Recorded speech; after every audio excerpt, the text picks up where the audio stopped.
So when the world around you is falling apart, like the rest of the world today, how do you make sense of it? And art is such a useful tool for that. In the era of climate change, how can we imagine better futures? An ECOTOPIan Lexicon is a collaborative volume of short, engaging essays that offer ecologically productive terms, drawn from other languages, science fiction, and subcultures of resistance, to envision what could be. The book connects 30 authors and 14 artists from a range of backgrounds and locations, and 3 of them are here in discussion today. This conversation was recorded in August 2020. Hello, everyone. My name is Michelle Kuen Suet Fung. I am located in Hong Kong and I am a practicing visual artist. The title of my piece is Na Huo. Hi everyone, my name's Sam Solnick. I'm currently in Liverpool in the UK, where I teach at the local university, and I wrote the Apocalypso entry. Hi, I'm Charis Boke, and I'm located in Vermont in the northeast of the United States, and I'm currently teaching at St. Michael's College and affiliated with the College of Physicians of Philadelphia. My entry is titled Plant Time.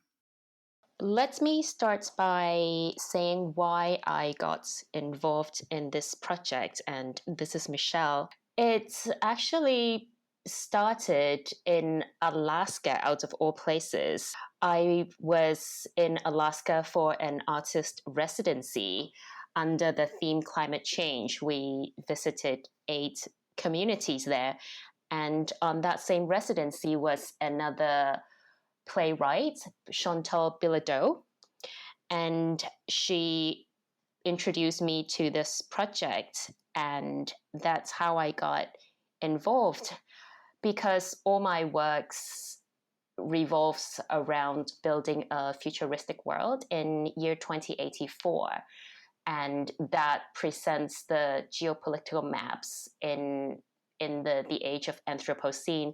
So the mandate of this book just completely echoes my own practice, and there was no point in me in saying no. And that's how I became involved in this project.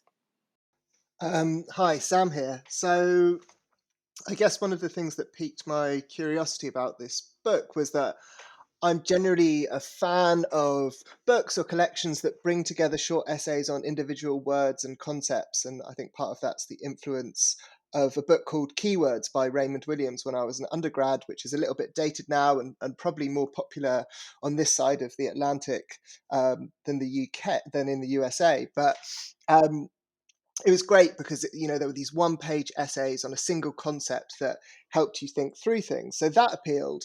But in general, I just thought the collection sounded really cool, and that its interdisciplinary nature, I guess, would mean that people beyond my specialism would read it, which isn't something that you can say about most stuff you write as an academic. I mean, that's the great tragedy. You spend your time slaving away writing these journal articles that no one ever reads.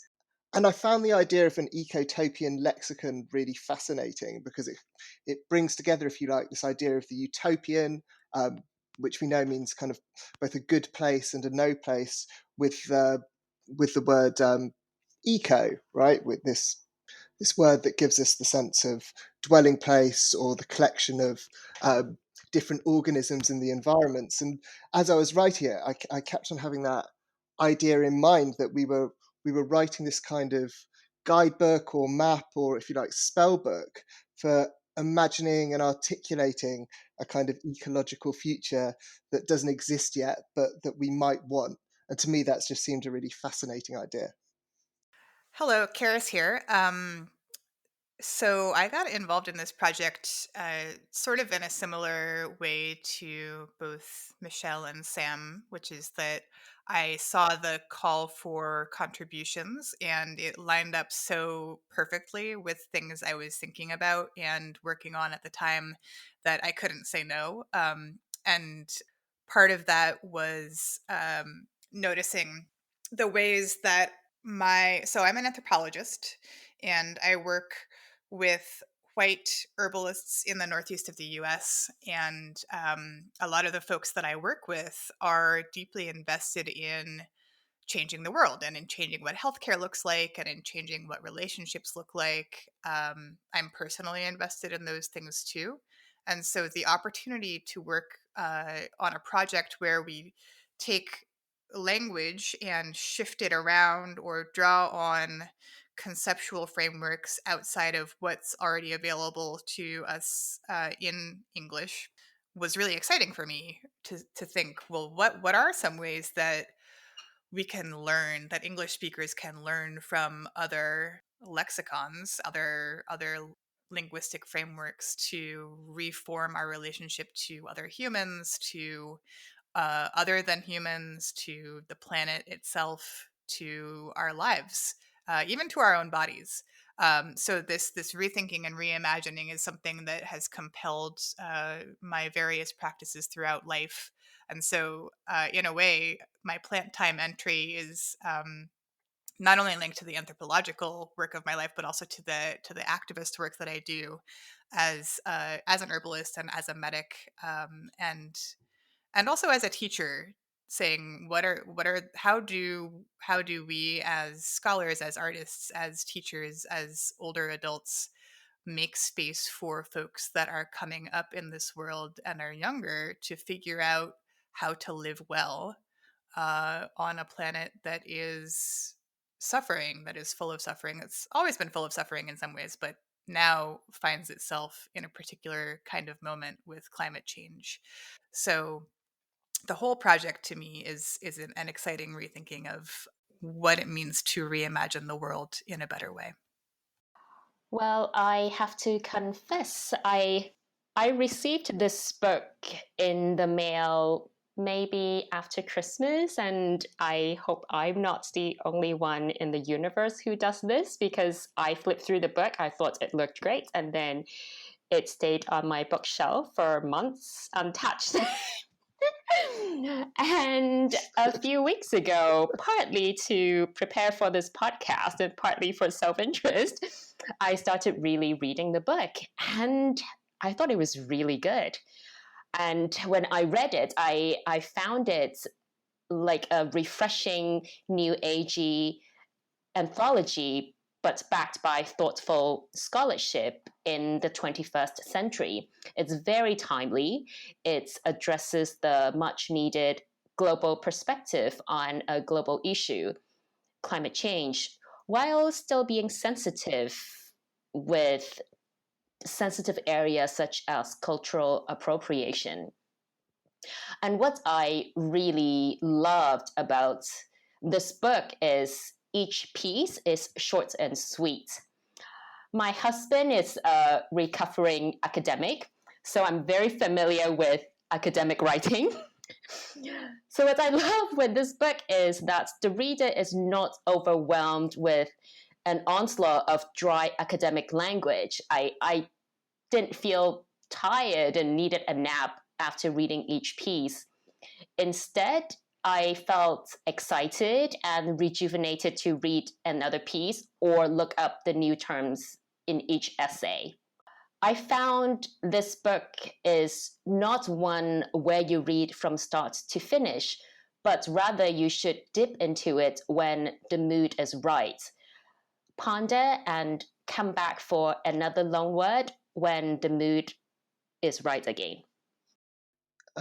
Yeah, I mean, I just want to second Michelle that I'm a terrible one for getting books, flicking them through, ignoring them, flicking to the back, wondering what I should read, reading half of page 99, and and then actually it was a real pleasure to just kind of settle down with this and take some alternate paths through it. And that's the lovely thing about this, right? That the nature of the entries means that you can read it from A to Z, or you can follow, if you like, your lines of desire or interest or indeed randomness through the different concepts.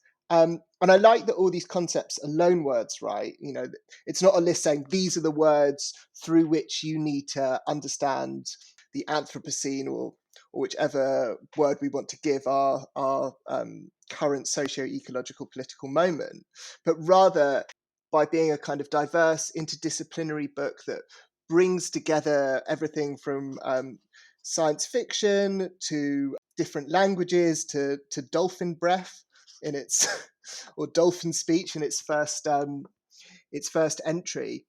It offers us this series of imaginative words and alternate concepts for opening up our thinking and our imaginative processes. And in doing so, opens up different sorts of possibility, right? And this comes back to this idea of a language for the ecotopian, a language for a future that doesn't exist yet, that might never exist, but that we can work towards if we hope for it, if we desire it, if we want it. And it kind of, Brent and Matthew in their introduction talk about it as opening up these different other worlds that might be possible, even if they're only imaginary. These possible alternative futures that we can see, but only in a kind of refracted funhouse mirror, or kind of like through a glass darkly. And that's why I think it's not just a fascinating book, but also a fun one. Yeah, I agree. It's sort of a relief to hear that both of you, my co-authors, co-contributors to this volume, also received your copies and then took a nice long break before really diving in. It is so beautifully put together. And I find I'm glad that you brought up the paths, Sam, because I think that the paths is one of the things that makes this unique. So it's the book is organized sort of in a standard lexical way, alphabetically, uh, um, with using the English language alphabet, of course, because the book is in English, except where it is in Delphic or other languages, and then we have the opportunity to hear or to read what the symbols of dolphin language sound like or feel like. So it's organized alphabetically, and it's also organized in these paths, which I believe the editors put together. And the paths track sort of link across loan words. So the paths have tracks like resistance, like dispositions, like perception. So there are 5 entries under dispositions, for instance, which is where your piece is, Sam, and 4 entries under perception. And I think that these paths, these alternate paths that help you track through the book to organize concepts, is a really useful way to move through the text and the images that are here, because they are so diverse. The words themselves, the concepts themselves are so diverse. They're not all about the quote unquote ecological. They're not all about the, quote unquote natural. They're so wide ranging in the ways, and they come from speculative fiction. They come from spiritual and religious traditions of the actually existing world. They come from animal worlds. They come from, just all over the place. So the way that other path organizes things, I think, is a really unique organizational scheme. I also just wanted to highlight that point about imagination, which I think is a key element, and I referenced this a little bit earlier. The key element about what this text and the images in it, or the art that was created in conversation with the texts, offers is a rethinking of what is possible. And the editors say this in their introduction. They bring up this idea. I'll just read this short passage that says, fascists and totalitarians understood that by restricting the imagination and consideration of alternative possibilities of politics, policy, and social life, citizens would resign themselves to the order of things, thereby enabling further manipulation by political and financial elites. And certainly in a long context of climate change, we've seen a lot of this. But I think in this particular moment, I'm located in the United States, and this particular moment, the importance of rethinking what is possible is very much on my mind and on the minds of a lot of people in the context of uprisings against police brutality and the criminal mismanagement of coronavirus. So the last thing I'll say about this is that Brent and Matthew, the editors, also reference this rallying cry, "Another world is possible," that is used in activist movements to remind us that we can rethink how things are done and how we are on the planet. And I wanted to just highlight the first part of that chant as it has been chanted at protests I've been at, which is "We are unstoppable." And that implies that beginning phrase, "We are unstoppable," followed by "Another world is possible," implies an against whom. We are unstoppable against whom. And so I think part of what this book opens up is a conversation about how do we be in a relationship with the adversaries of thriving, the adversaries of life, that enables us to move beyond the death dealing of white supremacist colonial capitalism, essentially. No big deal. So I see a lot of I do see a lot of hope, and I think hope was the theme we were invited to reflect on today, and I see a lot of hope coming out of these entries and the art that accompanies them. This is Michelle. I'm going to talk about Sam's piece, Apocalypso. I'm going to begin with reading my favorite sentence and then my second favorite sentence from his piece. Apocalypsos are text or visions that absorb but also disrupt apocalyptic futures. And here comes my second favorite sentence.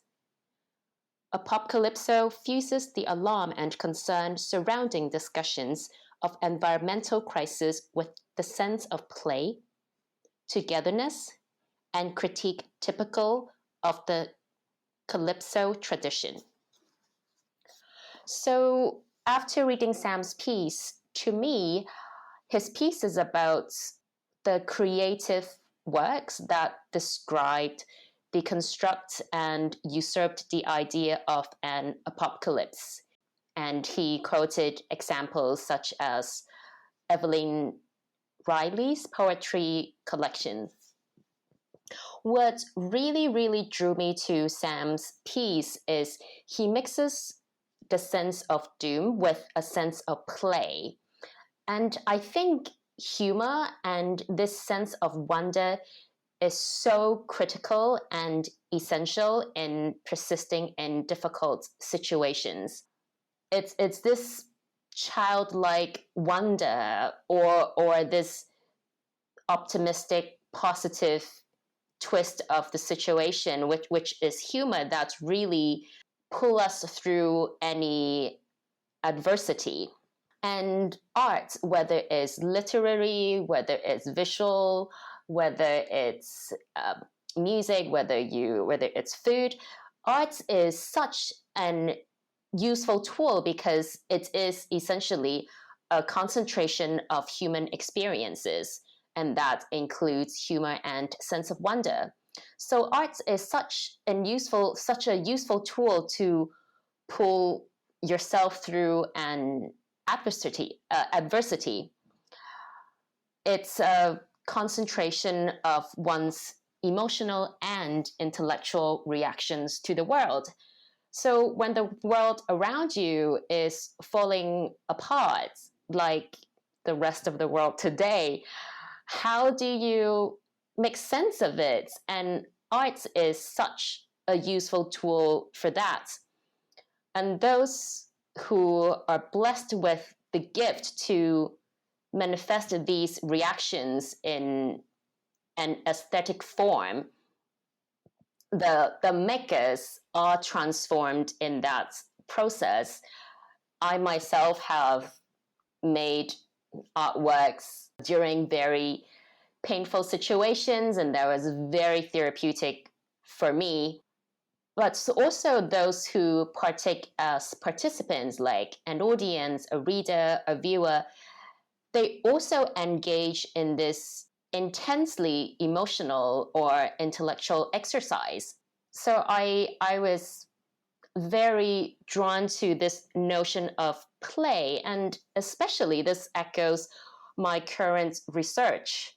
I mentioned previously that my works revolves around building this narrative of a dystopian world in year 2084. There are 5 imaginary countries in this world: Northlandia, Dreamland, Contradictoria, the Aristocratic Union, and the Republic of Strata. And currently, I am researching for Northlandia, which is a narrative that takes place in the Arctic. And we all know that this summer, the Arctic hit 38 degrees Celsius, which is 100 degrees Fahrenheit, which is warmer than Hong Kong, the subtropic. And I don't know how to continue with this narrative if I don't have this sense of play or have some sense of hope. How do we continue? So I think this playfulness is so important.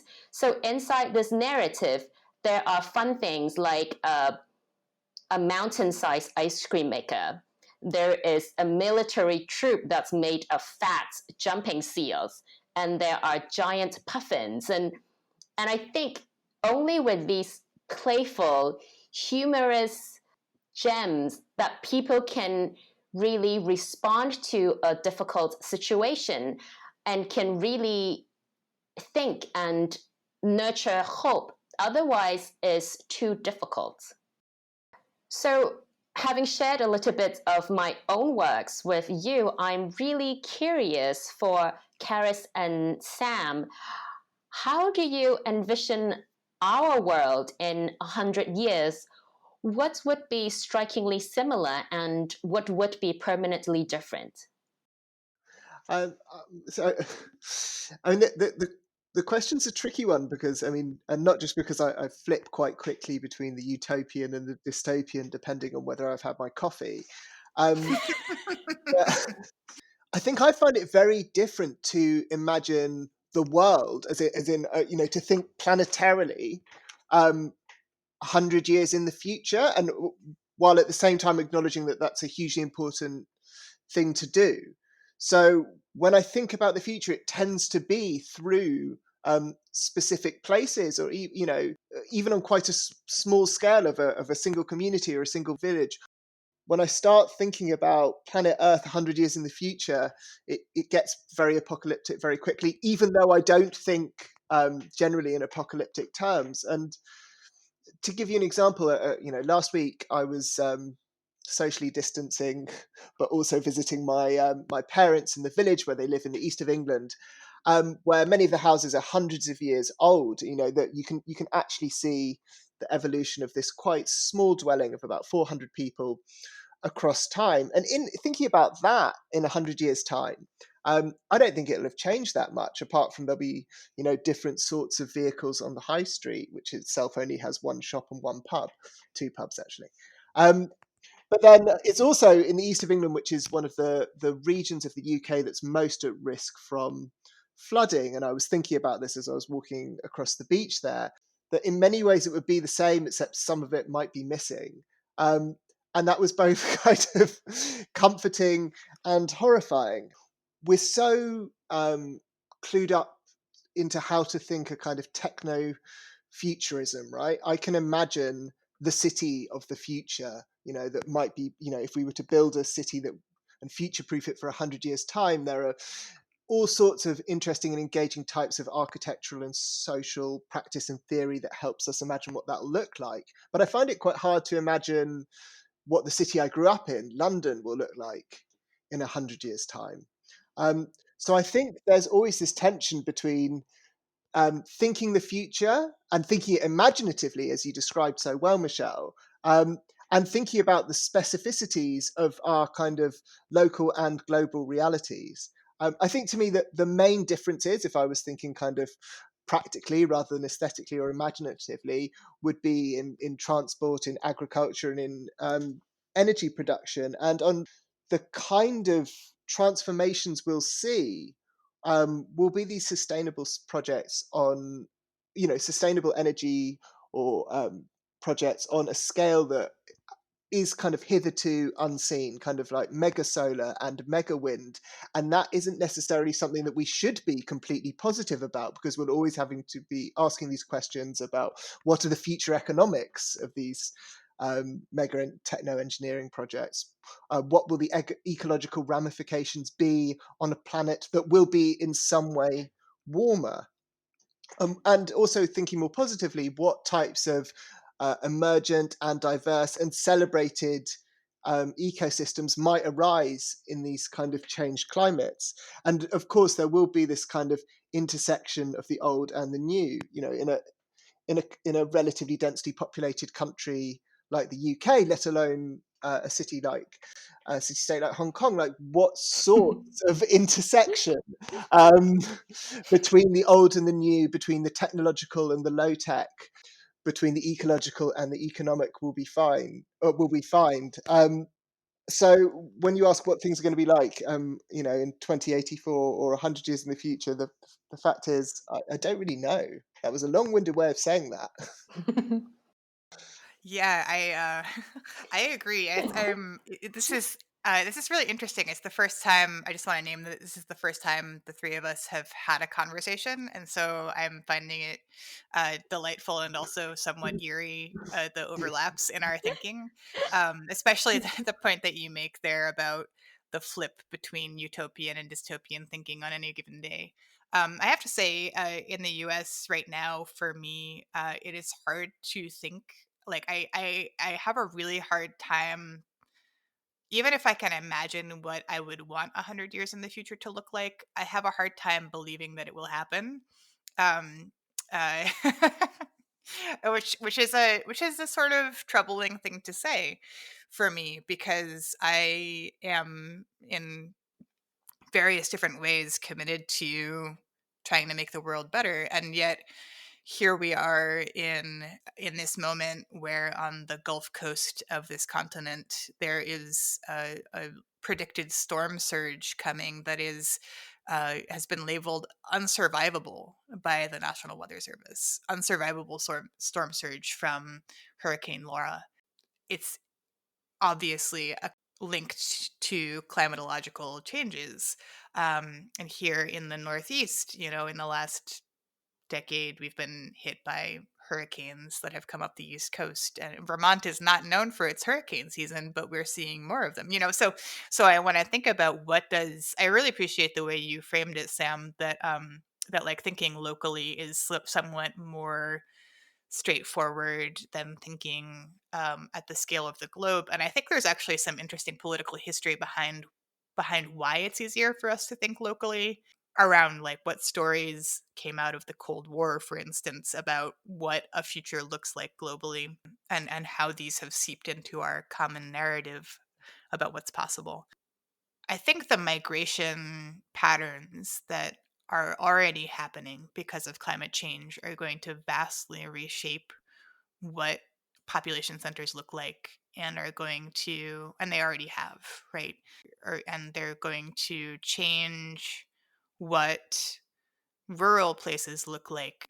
And what I'm thinking about right now is, for instance, that there are a lot of people in cities on the East Coast who have access to wealth and are buying property in more rural areas because of the reality of the threat of coronavirus being higher in densely populated urban areas. And coronavirus is linked to climate change. Maybe it's not quite as direct as other things, but it's fair to say that the impacts of this pandemic are related to and exacerbated by existing climatological stresses.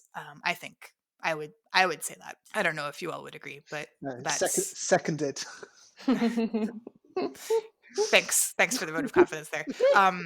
So we're already seeing migration out of, well, I'm thinking about California right now, folks getting evacuated again and again for wildfires, people's homes being destroyed again and again because it's a fire dependent ecosystem, and the way that fire is being managed, it doesn't work for the ecosystem. So then we have these catastrophic fires that destroy things and take lives. So just thinking about the place-based risks that are in different places and the place-based benefits, right? So a place like California has great agricultural soil. Vermont doesn't have great agricultural soil, but we don't have massive wildfires. And then I don't know. I have a bunch of farmer friends whose potato crops failed utterly this year across the Northeast. There's a blight. Um, and so I'm thinking about food systems. So right now it's not. I am working on a sort of small scale track of optimism and hope in the context of building good relationships and working on noticing what can create the foundations of a livable future, a thriving future for as many people as possible, as many beings as possible. I find it really hard to think about that question. So I also don't know. And I think that concept that you brought up, Sam, of future proofing. Wow, what a phrase! What a juicy thing to talk about. Thank you for the question, Michelle. My pleasure. I also think we three of us should somehow manage a coffee after this, because every time I give a public presentation or lecture of my work, someone always in the audience will ask if my works are dystopian or utopian. And my standard answer is, I think extreme utopian is dystopian, but I don't know where ecotopia stands. Yeah, I think that's such a great thought, though. Like, where do we locate the ecotopian? Which I'm sure for some might a kind of ecotopian future might seem initially dystopian, although we might put them as the kind of adversaries of thriving, which is I love this idea of thriving that you've brought up a couple of times, Charis. The ecotopian, wherever it is, it's not a stable thing, right? It's thinking ecologically means consistently thinking about changing relations between different sorts of organisms and different sorts of spaces and places, and that utopia often seems quite static. And indeed, if you look at there's a reason why people prefer dystopian fiction to utopian fiction generally. It's because utopianism in art can be a little bit boring. And it's actually the fractures where the kind of dystopian emerges within the utopian, or the utopian possibilities emerge out of what seems initially dystopian, that become more interesting, and perhaps that's where we might locate our concept of the ecotopian. Think how scary it is to live in the brave new world. Yeah. God, I don't know if I want to live there. I think I wouldn't mind a holiday there, was always my thought. Maybe that. So Charis's entry for the book is plant time, and following Michelle, I kind of wanted to, once she came up with the idea of selecting your favorite sentence, I sort of I've turned back to the book, and I've been rapidly flipping through the chapter, and I've actually highlighted so many sentences I wasn't sure which I'm going to do, but I think I found my two sentences amongst the many excellent sentences in this entry. So plant time is a word that comes from some herbalists in North America, and I think these are two very revealing sentences in summarizing it. So the first is that plant time is a bodily practice that enacts a shift in the sensory attunement, and that's the word I want to come back to, attunement of the herbalist body as she approaches vegetally, as in plant-based life. And the second one, and I think it's really revealing, is that if Western herbalists articulate their own experience of a world of boundaries, borders, and notions of linear progress as a challenging one, characterized by the unstoppable cascade of calendar time, plant time, as opposed to calendar time, describes the slower, cyclical time lives that our vegetal kin inhabit. And so I really love this entry because it gives this idea of a vegetal mode of time, um, where your concept is also kind of engaged with this idea of embodied practice. So our responsibility to our vegetable kin becomes this mode of attunement, which I think is a lovely way of thinking, not just about the relations or the way we kind of respond to plants and their secret lives, but about how we might do that, how we might sit with our vegetable kin. um, and it reminds us that our idea, our notion of time is profound, of this steady progress of Microsoft Outlook inbox calendars that bombard us with emails, this relentless march into futurity for good or for ill, is so profoundly anthropocentric, and that there are these alternative epistemologies and ways of, and concomitant ways of interacting that might help us negotiate or think or feel our way towards otherness, particularly the otherness of plants. And I guess because I'm always thinking about aesthetics, this entry kind of provoked me to think about ways in which plants are represented in the foreground, and their timescales are represented in the foreground, rather than being kind of like relegated to as kind of passive background which humans move through. So if you think of the tradition of landscape painting, of someone walking across a landscape which is static, and the alternate to that, which are modes of representation that focus on the plants themselves. And I was thinking about how, if you like, I experienced a version of plant time when I was young, when I watched a famous nature documentary, which is a little bit dated now, which is David Attenborough's Secret Life of Plants. And it kind of extensively used time lapse. This was the early 90s, so it seemed kind of more novel then. Time lapse photography and time lapse film to really show you the transformations in landscape, both on a kind of diurnal level and a seasonal level. And ever since watching that, I've always had this sense of, when I'm really, when as a city boy, whenever I go out into the fields or anything, that the plants are always growing as I look at them, even though I know they're not, which I guess is my first real attunement to the nature of plant time. And the other thing that this entry really made me think about was how we need to register different scales. So just as there's a different scale of temporality for plants, there's also a different spatial scale for them, and not just individual plants, but their modes of interconnection um, within an ecosystem, particularly those sorts of symbiotic interconnections where we find, say, plants working with fungi under the ground, and we can't see that kind of massive level of symbiotic relations with our kind of anthropocentric spectacles on. So I love this idea of we need to attune ourselves to both the kind of temporal and the spatial scales of non-human life and non-human flourishing, which is, of course, our own flourishing too.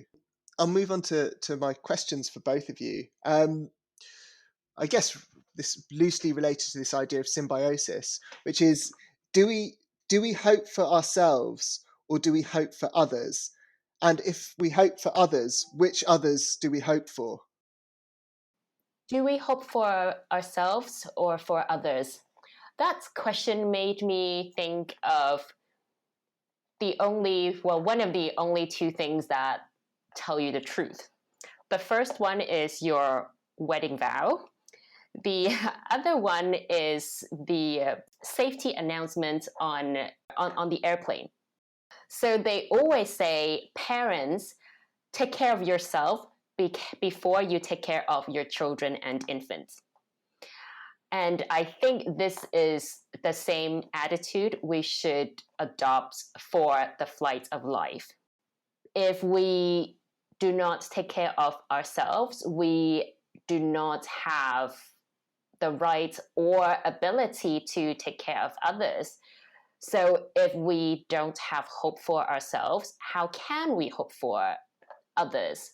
And I'm gonna share a little personal story with you, and I hope that would indirectly answer this question. Hong Kong is a highly, highly, highly consumer society. There are ads telling you to get a loan in order to go shopping all over the place. It's this culture, this consumer culture that drove me mad. And that partly drove me to my current environmental artworks. So at one point, a few years ago, I stopped using plastic bags completely. And one time I asked my mother to bring me a pair of shoes from home. And my mother is the type of person who thinks one plastic bag around your food is not clean enough. You need a plastic bag and then another plastic bag to protect from the first plastic bag, and then a third plastic bag to protect from the second plastic bag. And then on top of that, you use a plastic carrying bag to carry all your 3 plastic bags. So when she brought me the pair of shoes, I was shocked. She wrapped this pair of used shoes in newspaper and then in a cloth bag. And I said, "Oh, isn't that too dirty?" And my mother said, "Well, I know plastic bags bad, right?" And that was that. But what I wanted to say in this convoluted way is, when you hope for yourself, when you change for yourself, you are hoping and changing for other people. So start with yourself. That's a really great illustration of that. Thank you, Michelle. I appreciate that a lot. And thinking about this relationship between caring for the self and caring for others. I was thinking as you were speaking about how the two are intertwined, and I guess I don't think of them as separate acts because. So one of the things I do as an educator is I run experiential education programs. Part of them at least often goes out into the wilderness or into trekking or hiking situations. And especially in those contexts, one of the things we say to the youth on these programs is self-care is group care, because it is. If we can figure out what it means to take care of ourselves, not just the obvious food, water, shelter, those are really important. And especially with youth, reminding them to eat and drink water is really important. But also beyond that, like what each of us on the planet, each of the humans on the planet has different specific needs, right? Some people prefer to be alone most of the times and nurture themselves that way. And some people really have a hard time being alone and thrive with more company and more interaction. And knowing just that kind of thing about ourselves seems really important for figuring out what does group care look like in conversation with self-care. um, I love that you brought up this question of care with the question of hope, because I think they are totally intertwined. Thank you, Michelle. The idea of self-care has been largely sucked into this consumer culture that you were referencing, not just in Hong Kong, but in any place that has a consumer economy and enough people with enough access to wealth that they can do things like buy a bubble bath. And that's sort of the classic example now of what self-care is. It's like, oh, go take a bubble bath or have a glass of wine or, get some good chocolate. These are, at least in like the things that get marketed to me. Um, Not so much anymore because I click them as inappropriate on my social media feeds. But the things that get marketed are um, are not necessarily group care oriented self-care. Don't get me wrong, I love a bubble bath. And at the same time, that's not the kind of care that actually shifts us towards collective care as practices for our fellow humans and for other than humans as part of nature, right? So rethinking humanness as nature and not thinking of it as separate, I think, is really important in thinking about what does it mean to hope and what does it mean to care, practice care as active hope for ourselves and for one another. So I guess I don't separate the question of do we hope for ourselves and do we hope for others, because they are related, as you said, Michelle. Oh, thank you for saying that, Charis. So I have the pleasure of engaging more fully with Michelle's work of art entitled Noel. Michelle was responding to Carolyn Fornoff's essay. So the work of art is, I'll just describe it for folks that are not looking at it now. It's 9 eye sockets of critically endangered animals that are layered within each other, and so that they share a pupil, and the pupil is looking out through these 9 sockets directly at the viewer of the work of art. And there's different textures of skin around these eye sockets, or fur, or hair. One of the things Michelle says in her artist's statement is most humans alive today are distant from non-human animals, except for domesticated pets and dead flesh packaged as calories. Nawal, as a loanword, offers an alternative way to think of our relationship with animals, one that is less arrogant, less certain, and more humble. As I was engaging with this work, one of the things that occurred to me was that I wanted to read Fornoff's piece, and in so just one short sentence from Fornoff's piece is that she says, "Our self is also that of another." It's not only creating this relationship between the viewer and these 9 animals who are looking out, but also implying all the other sets of relationships that are outside of that. I'm just going to respond sort of together with Sam's piece, because in his piece, he highlights the fact that the word apocalypse means unveiling or uncovering or revealing. And Michelle's work of art here has a total of 9 veils, which reminds me somewhat of Salome.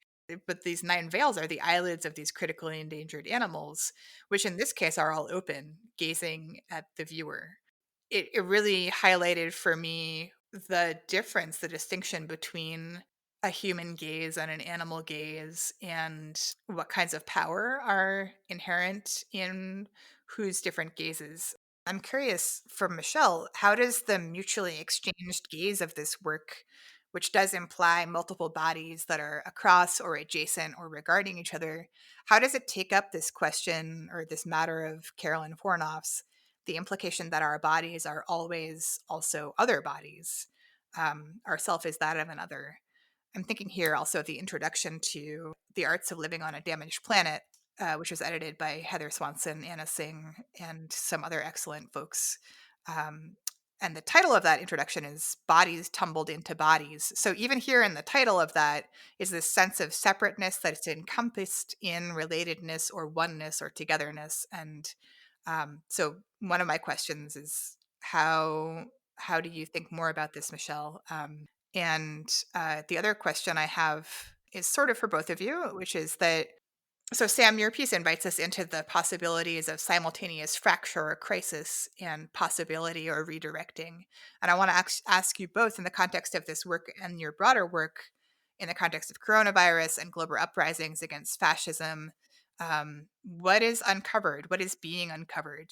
Where are the possibilities in the fractures? Well, thank you, Charis, for your question. In her article, Fornoff describes Nahualism as one spirit occupying more than one body, both human and non-human. And there is no hierarchy between the two. For me, my visual piece responding to this written piece is another way of leveling the playing field, because we are so used to looking at the world tainted by our own spectacles, whether it's minorities, whether it's the mainstream looking at minorities, or us humans looking at non-humans. And like I mentioned in the artist statement, I think we never ever look eye to eye into an animal except it's our pet, or when you are threatened by a predator. And I bet people, 99.99% of human beings in this world, have never gazed into an eye of an endangered animal. So for me to be able to gaze into their eye and for them to be able to respond back with their gaze, for me, is a way of flattening that hierarchy. So I think 2020 is a year that exposes all the social problems. I think COVID just pushed all our social problems onto the surface and to the extreme, whether it's poverty, whether it's healthcare or the lack of, whether it's social inequality, distribution of wealth, whether it's gender inequality, everything is coming out. And I don't know what is the hope, and of course I do not have the solution, but I think what we should strive for is the balance, which is what I am currently thinking about for my own works as well, because Northlandia is a surreal Arctic tale of the precarious balance between human greed and the magical landscape, between the North and the rest of the world, and between self-preservation and the rapidly changing climate. And if you take out the word Northlandia, the imaginary country in my works, this describes our world today. It's all about the balance, and how do we achieve that? Thanks, Michelle. One of the things really emerging from this conversation is how much I want to go and work through Michelle's back catalogue of artworks. I agree. which sound amazing. Oh god, how to I mean, so this is it's a real doozy of a question, Charis. The sense of what's being uncovered and what's being fractured, and what practices of hope do we notice in that uncovering or fracturing. And I guess one way of thinking about it, or one hopeful way, is that what's being uncovered is possibility itself, in all its kind of manifold forms. And I know that sounds super wishy-washy and abstract, but when you talk about fracturing, that's crucial, because what's being fractured is the sense of the status quo, which manifests in different ways in different parts of the globe, but in many ways are kind of, our late capitalist status quo in what is period that we might call the Anthropocene is disastrous. It's ecocidal. It's what Paul Preciado calls the necropolitical, the politics of death, that with kind of massive inequality, with climate change, with ecological despoilation. So that fracturing itself is crucial, because then we get the emergence of the unexpected, the emergence of possibility. And that can happen really, really quickly in ways that catch us by surprise, or catch many people by surprise. So thinking about, even what's been going on in the last weeks and months, protest, people taking to the streets, whether that's in Wisconsin or in Bristol or in Belarus. But that kind of fracturing and emergence does not necessarily kind of equate to hope, right? For that to become hope rather than defiance, you need a process whereby these kind of upswellings and this feeling of kind of communal outrage, which can make us aware of possibilities for kinship or community or resistance that we haven't seen, they also have to meet and kind of interbreed with or intersect with actual practice, actual policy, so that we can have sustained action and sustained change. They have to meet concepts and ways of thinking and doing that are also circulating. So if you think about this very powerful notion about abolishing the police in the USA, or the movement towards decolonizing the curriculum and the education system within the UK, you get the intersection of kind of fracturing and outrage with a kind of more sustained evolution of kind of concepts and ways of doing. And it's their intersection which is powerful, and which will also be met by a kind of counter resistance from the hierarchies of established power. And I think on a kind of personal level, when we think about the possibilities in these fractures, the way we get those fractures is by having ways of thinking and doing that help us outside our kind of quotidian, boring, often like kind of closed in ways of seeing. So if individually and collectively we end up feeling stuck, then we need practices that open us up kind of individually and socially. And that's why for me the arts has always been crucial, including the kind of powerfully imaginative works that Michelle's kind of seems to be engaged in. To have Northlandias, so we can, through this imaginative space, redream or rethink or reinterrogate where we are in the present. And alongside art, it's activism, it's volunteer work, it's anything that kind of disrupts our kind of process of living, which can seem so hemmed in and stuck by the kind of necessities of working and indeed just surviving. And against that, we need the kind of the thrill and the fear of this fracturing, right? I mean, that's why one of the things I wrote about in Apocalypso was the feeling of being at a protest, because when we're at a protest, it's so different. Watching it on screen, we sense this kind of almost kind of bodily camaraderie, but also this kind of extreme precarity, this awareness of precarity or the frailty, not just of our individual bodies, but also the kind of social structures that we exist within, which can be changed, even if we feel that we can't, and also the precarity of our dreams and hopes. And it's kind of like constantly working with all those different determining factors that makes this process of factoring really important if we are to see any profound or sustained change beyond the individual. Charis, I mean, if we're just opening up the conversation, one of the questions I wanted to ask is, what makes you feel hopeful? And I want to ask about your experience as in both kind of education and activism, and do those kind of sponsor a feeling of hope within your day to day? That's a good question. The first book about teaching that ever made me feel like I actually had a place in teaching was Bell Hook's Teaching to Transgress. It's so And great. yeah, and in it she talks about teaching as a practice of radical love. And so, I'm because teachers are humans and students are humans, we don't always feel that radical love in the moment. But generally speaking, that is what teaching feels like to me. Any kind of creating an educational space.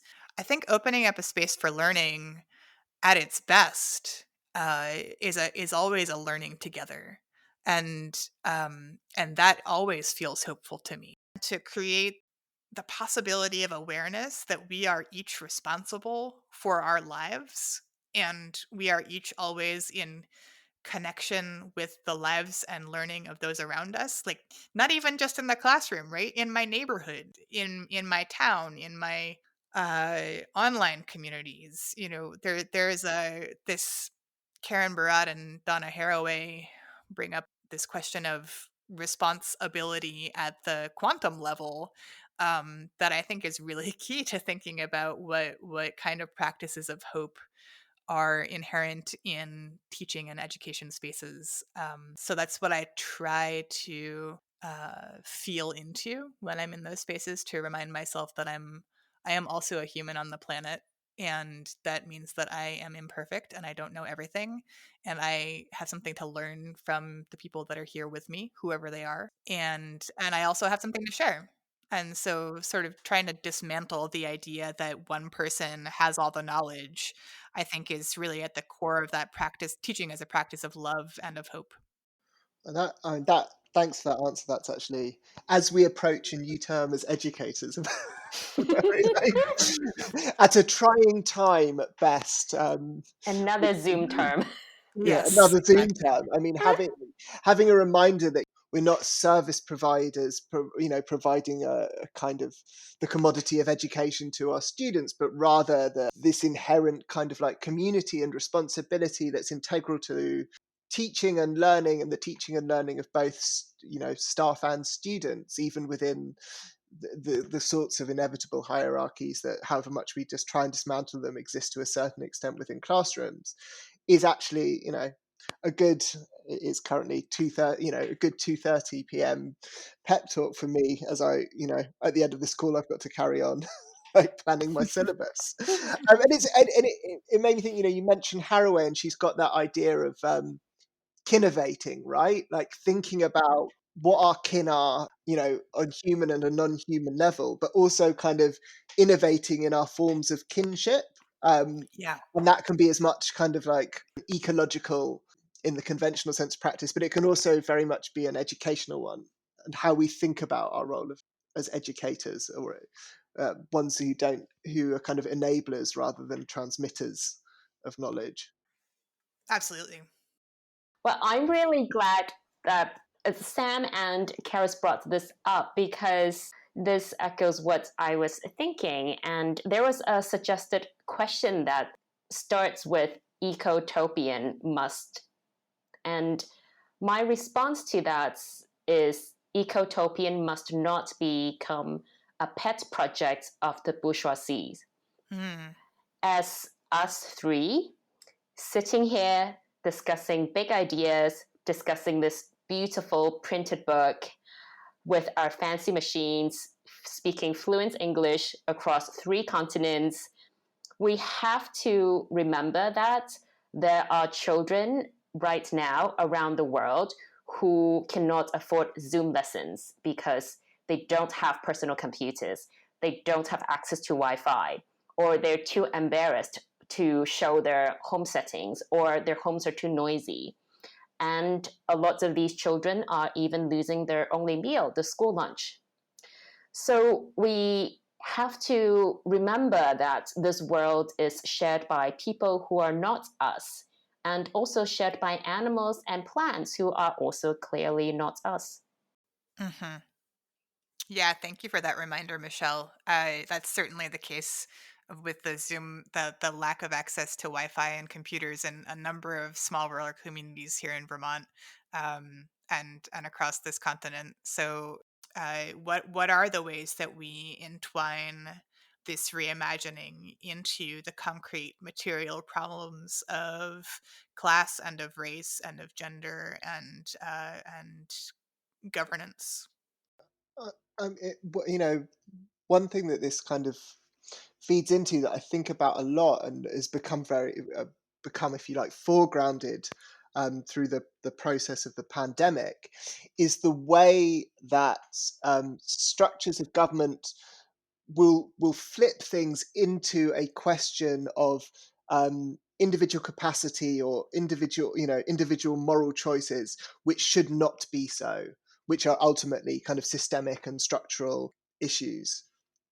For example, the classic example being with climate change, that actually, if the bourgeoisie kind of approach would be, oh, you read a book like an Ecotopian Lexicon, and you decide to eat less meat, but that does nothing to the real profound structural inequalities to do with the production of food, or greenhouse gas emissions linked to agriculture and elsewhere. And it's a what Michelle said is a really important and profound reminder that for every kind of aspect of conceptual change or aesthetic approach, there has to be kind of concomitant related changes within practice and within policy. And I think actually It's the profound radical changes in policy which too often fall not even at the last hurdle, but at the first one. And I suppose we're seeing this to a certain degree with the current unrest in the States, right? People think so much about interpersonal racism that they do not think about the kind of the structures and the policies, and also and the technologies, which and thinking about the relation between those different aspects, between people's access to technologies for good or for ill, but whether they are laptops or AR-15s, is itself part of how we extend our conceptual changes into real world practice. I agree with you. I echo that. Yeah. Yeah, no, I also agree. I think what I hear there is the real emphasis from both of you on the difference between individual, essentially consumer choices around changing approaches to climate and climatological needs, and interventions at the level of governance, policy, corporate management, etc. And I think that relationship between the individual and the larger structures is absolutely key. Oh, I'm just thinking about how, I don't know, maybe this is something that I would ask you too, Michelle. Is I think about the ways that I have made consumer choices knowing that they're essentially futile. I don't use plastic bags either, but I also know that my personal choice not to use plastic bags is a choice that is not only available to me because of histories of class and etc. And I can afford other ways of buying things. I can buy in bulk, etc. And I also know that the problem is actually not just individual plastic bag consumption, right? I think it's not just about consumer choices. I think it comes down to your belief, attitude, and ideology that fuel and drive all your life choices. I mean, Charis, if I tell you you're a PhD and all your hard work, all your study, all those sleepless nights would not make a difference in your life, would you have done it? If I know my plastic bag would not make a difference, would I do it? I think it's sometimes we do things in life because we really believe in it. If my project will amount to nothing, no one will ever look at my art and no one will like it. Will I still continue doing it? Yes, I will continue making my works because that's what I believe in. And I think it's this strong belief that drives our actions and eventually your strong sense of belief and that's manifested in your actions will change people, will change the world, whether it's a very small universe like your mother or a bigger universe that involves more people. We don't know, but I believe you should do what you believe in. Yeah, I totally agree. And I was just, that brings me back to this thing that you said in your piece about being less certain. And we don't know. We actually can't know what the effects of our individual choices will be. And I think like so what you're describing essentially is not using plastic bags as a practice of hope. Yeah, I think it's a manifestation of my belief and hope. You could say that.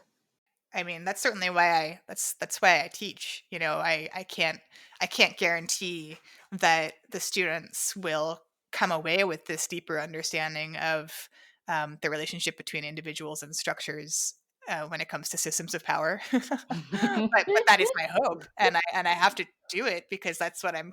It's one of the things in teaching that I'm committed to trying to offer people. Right. Mm. But that's also one of the nice things about teaching. You ultimately don't know what people will take away from your class.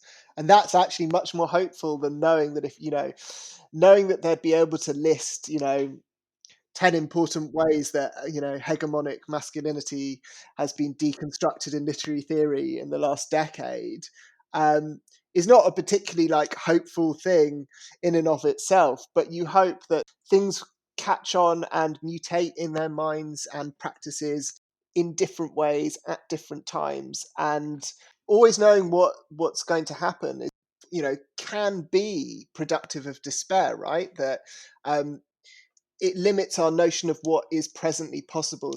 it can kind of sponsor or endorse a kind of knowing cynicism, which itself is a kind of inertial drag on possibility, on hope, and the sense that you don't know what might happen, even, which is not quite the same as ignoring statistics and data and stuff like that, which, I'm pro statistics and data and thinking about them hard. But also, it's this crucial thing of being able to have a sense that the unexpected might arise, that things might be better, but they will be better in a way that we have not yet necessarily dreamed of or thought of.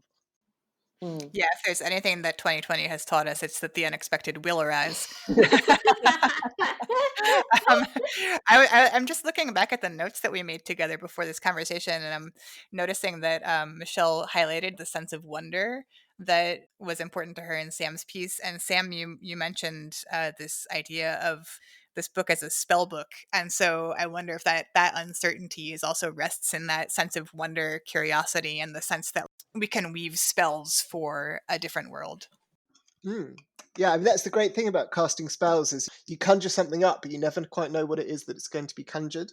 That if we learn nothing from like the Sorcerer's Apprentice, that spells themselves aren't under our control. With the dire sense of environmental doom, how does one make any life decisions? From small lifestyle decisions such as diet and travels to having children or not? So if I was to answer honestly, I would say that I make decisions badly and inconsistently, but with a consistent hope that I can do better. So there's lots of things I've decided that that I'm going to be vegan, or that I'm not going to fly, that I fail at. There is But hope. and that failure sometimes makes me become super cynical, because I'm like, well, if I can't do it, not that I'm particularly good at sticking to anything, and that itself is quite an arrogant thought. But I think if you're going to make these decisions, which can seem quite doomy, you also have to ask yourself, like, where can the joy be accessed, right? A sense of doom can be an important spur to stop the apocalyptic, but you need a sense of joy as well. You need bread, but you also need roses. Thank heavens you mentioned joy and pleasure, because I have no idea how to make choices right now. I'll just be honest. I did choose a few years ago not to have any biological children, and that was partially about climate change and partially about other things. But that choice, I mean, the choice itself is deeply fraught with other people's opinions about women and bodies and children and the world. So I think it's not just about the sense of environmental doom. It's that any choice that we're making, especially if it's one that goes against the status quo, comes with a social price tag on it, and the consequences. Pretty consistently, people used to ask me when I was going to have children, and why I chose not to, when I would tell them I chose not to. And I feel like it's not, that in particular is not something I feel like anyone should need to justify, or diet for that, these particular ones that you raised in the question. But I think back to the matter of joy.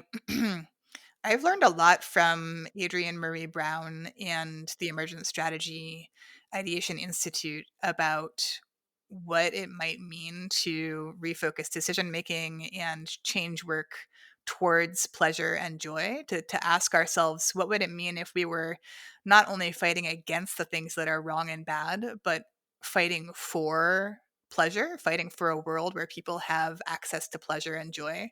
And so these days, I think about a lot of my choices through that lens, to say, rather than making a decision that is only based on how will this help me survive, will this be good for the world or bad for the world, good for my local ecosystem or bad for my local ecosystem, thinking about those things, but also then weaving in the question of how much pleasure and joy, and for whom, will each of my choices enable. It's not an easy calculus to make, but none of these are. I would like to answer my own question with a graphic novel I quote in almost every public presentation I give, including this one. It's by Philip Squarzoni. The title is Climate Changed, with a D. Climate Changed, a personal journey through the science. So it's an autobiographical graphic novel of this comic artist who gets an assignment on climate change. So the narrative has two parallel streams, two parallel narratives. One is himself interviewing a whack of experts on climate change. Very informative, very academic, could be a bit dry, could be a little bit difficult to understand. And then there's also the personal narrative, which is his own journey throughout this project that eventually changes his own life and his life decisions.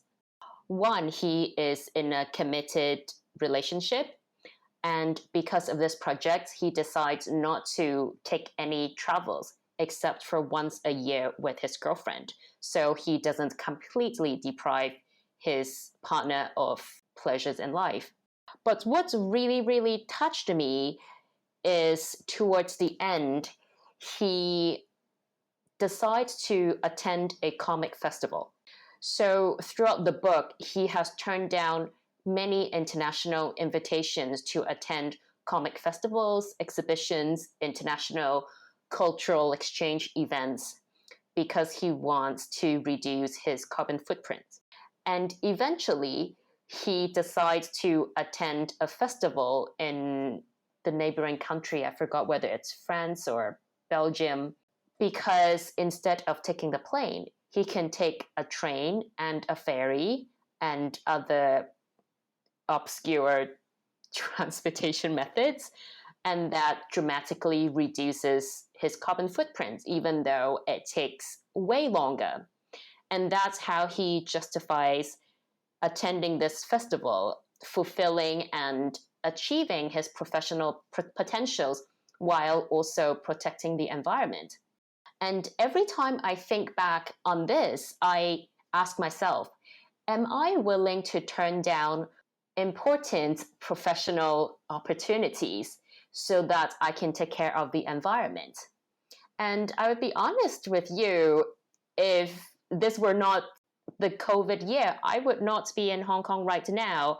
And I would be traveling to 3, 5, 7 countries this year. And probably so would both of you.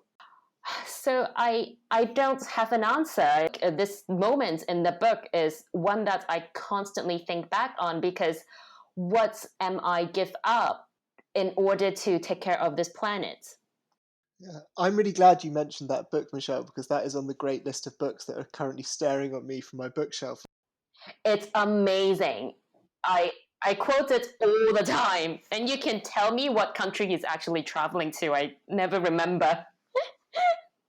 So I'm really excited to engage more with both of your work, and I'd love to know, Michelle, where I can find your artwork and connect with you more. Thank you, Charis. Well, I think the easiest way is through Instagram, and you can follow my journey. The Instagram handle is Michelle K.S. Fung, spells Michelle, K for kind, S for snow, F for funny, UNG. Or you could also go to my website, which is michelleksfung.com. Charis, I have loved this conversation. Plant time and everything else. Where can we find out more about you and your amazing practice? Oh, thanks, Sam. The best way to find me is at my website. It's charisboke.com, CharisBoke.com. And I'm also on Instagram under my name, but more of my work is available there at my website. How about you, Sam? I think the best way to find out about me and my work is through my profile on the University of Liverpool's website. You can probably get there by just typing my name, which is Sam, and then Solnick, which is Solnick. I'm also on Twitter at Sam Solnick. And I should also just quickly plug the University of Liverpool's Literature and Science Hub, which is an initiative and a centre at which I work at the University of Liverpool, and you can find out about us on Twitter at LitSciHub. Thank you Yeah, so thank you all. much. This is really lovely. For more information, visit ecotopianlexicon.com.